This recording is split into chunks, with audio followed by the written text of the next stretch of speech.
A True Martial World. Bab 39. Judul, Pengalaman Seseorang yang Paling Menyakitkan Dalam Hidup. Yi Yun berulang kali melakukan 12 gerakan teknik menelan gajah.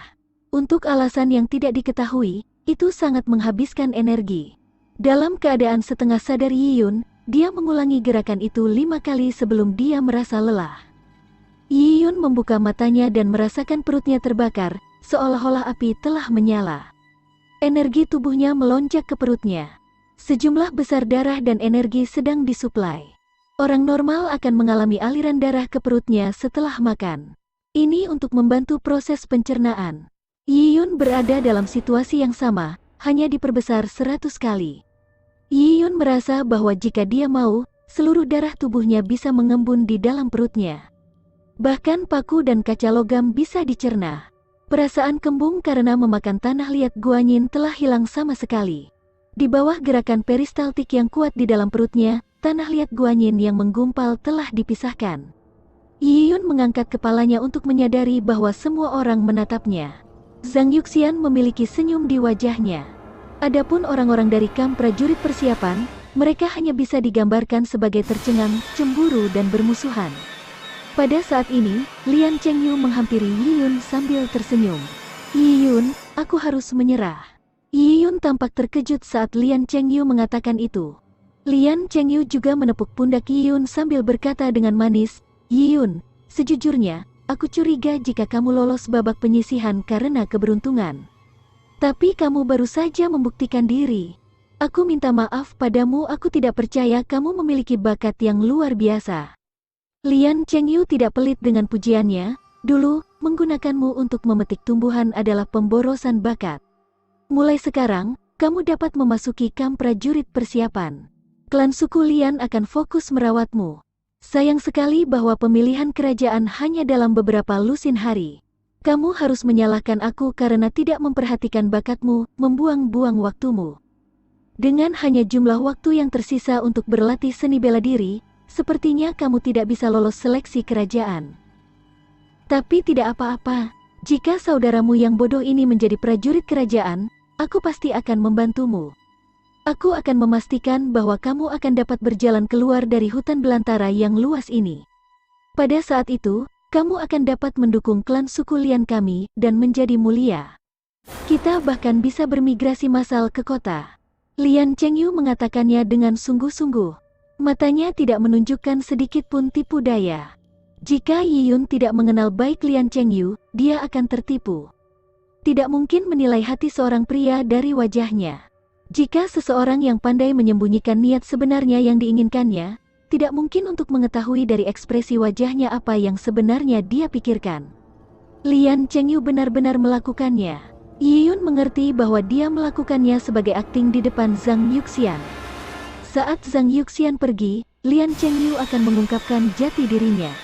Bagaimana Lian Chengyu bisa mentolerir pertumbuhannya? Yi Yun tersenyum licik, berkata kepada Lian Chengyu, "Terima kasih Tuan Muda Lian, aku tidak akan mengecewakan Tuan Muda." Melihat Yi Yun dibodohi, Lian Chengyu tersenyum. Dia tidak menyangka bahwa di bawah kulit anak berusia 12 tahun ini adalah orang dewasa dengan pengalaman yang lebih kaya dari Lian Chengyu. Lian Chengyu melanjutkan dengan beberapa kata penyemangat sebelum berbalik ke arah Zhang Yuxian sambil berkata, "Tuan Zhang, aku adalah murid yang bodoh. Persepsi aku tidak sebaik adik kecil Yi Yun. Aku masih belum menguasai teknik menelan gajah. Bisakah Tuan Zhang mendemonstrasikannya lagi untuk kita para siswa?" Karena dia memutuskan untuk menyelesaikan skor nanti, Lian Chengyu menunjukkan kerendahan hati di permukaan. Tetapi karena Zhao Tiezu dan teman-temannya telah mendengar kata-kata itu, mereka mulai tersedak. "Tuan Muda Lian." Zhao Tiezu khawatir. Bagaimana bisa Lian Chengyu sangat memikirkan Yi Yun? Bagaimana dia bisa mengucapkan kata-kata itu? "Diam. Kalian semua baik-baik saja. Semua ransum dan daging suku telah disediakan untukmu. Tetapi kamu bahkan tidak dapat mempelajari teknik menelan gajah hari ini. Ini sangat memalukan. Jika kamu tidak berlatih dengan baik, apakah kamu benar-benar ingin meledak sekarat karena memakan tanah liat guanyin?" Saat Lian Chengyu berkata, meledak sekarat, Zhao Tiezu dan teman-temannya tiba-tiba mengubah ekspresi mereka. "Benar, ini bukan lelucon. Jika mereka tidak mempelajarinya dengan baik, mereka harus membayar konsekuensinya. Melihat Lian Chengyu menangani masalah dengan tepat, dan pilihan kata-katanya yang bagus, Zhang Yuxian mengangguk. Lian Chengyu memiliki bakat dan potensi kepemimpinan yang baik. Dia adalah individu yang berbakat. Zhang Yuxian berkata, untuk teknik menelan gajah ini, makan kayu dan tanah liat guanyin hanyalah tahap awal. Jika memenuhi kriteria, kamu bahkan dapat mencoba makan bahan dengan energi yang menghancurkan. Makanan yang sangat berharga akan membuat latihan kamu menjadi lebih baik. Kata-kata ini hanya untuk Lian Chengyu dan Yiyun. Dari sudut pandang Zhang Yuxian, hanya Lian Chengyu dan Yiyun yang memiliki kemampuan untuk meninggalkan hutan belantara yang luas dan menjadi seorang kultivator sejati. Dia menoleh ke arah Zhao Tiezu dan teman-temannya, berkata, adapun kamu, meskipun kamu tidak akan memiliki kesempatan untuk makan semua makanan berharga itu, tetapi jika kamu menguasai teknik menelan gajah, kamu akan bisa makan akar rumput dan kulit pohon dengan aman selama kelaparan. Ini akan menjadi keuntungan besar bagi kelangsungan hidupmu. Bahkan belajar sedikit saja akan sangat berharga bagimu. Aku akan melakukannya lagi. Kecepatannya akan jauh lebih lambat. Perhatikan baik-baik, untuk dapat mengidentifikasi formasi teknik menelan gajah, semuanya bergantung pada dirimu sendiri. Dengan itu, Zhang Yuxian mulai bergerak lagi. Dia benar-benar melambat, tetapi dia masih tidak bisa menghubungi Zhao Tiezu dan teman-temannya. Hasil untuk malam itu adalah ratapan dari toilet klan suku Lian. Beberapa orang mengatakan bahwa hal yang paling menyakitkan dalam hidup adalah gagal menemukan kamar mandi saat mengalami diare. Mereka akhirnya harus buang air di celana mereka. Tetapi untuk Zhao Tiezu dan teman-temannya ini disebut apa? Hanya mereka yang mengalami perasaan Zhao Tiezu yang akan tahu bahwa buang hajat di celana adalah kebahagiaan yang luar biasa. Malam itu, satu-satunya dokter di klan suku Lian merebus sepanci besar obat pencahar.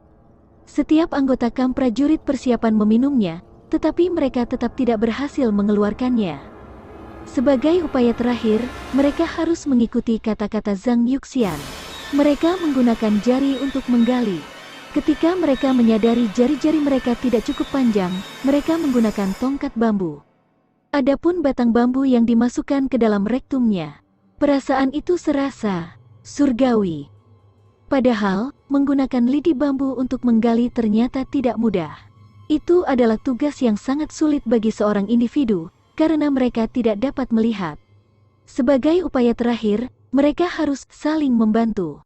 Mereka harus mengungkapkan pantat mereka, membiarkan seorang saudara membantu. Adegan itu terlalu sempurna sehingga Yiyun tidak mau memikirkannya. Mampu menghajar seorang kawan bukanlah apa-apa. Tapi untuk membantu seorang kawan menggali kotoran, itu akan menjadi cinta sejati. Hanya mendengarkan teriakan melengking, orang bisa membayangkan pembantaian terjadi. Tongkat bambu mungkin telah menggali sesuatu. Di hari kedua, Zhao Tiezu dan wajah-wajah kelompoknya berjalan dengan kaki lembut dengan ekspresi pucat. Mereka tidak bisa tidur sepanjang malam karena mereka terus-menerus berlari ke toilet. Bahkan setelah mereka meminum obat pencahar, yang keluar hanyalah cairan kuning, adapun batang bambu.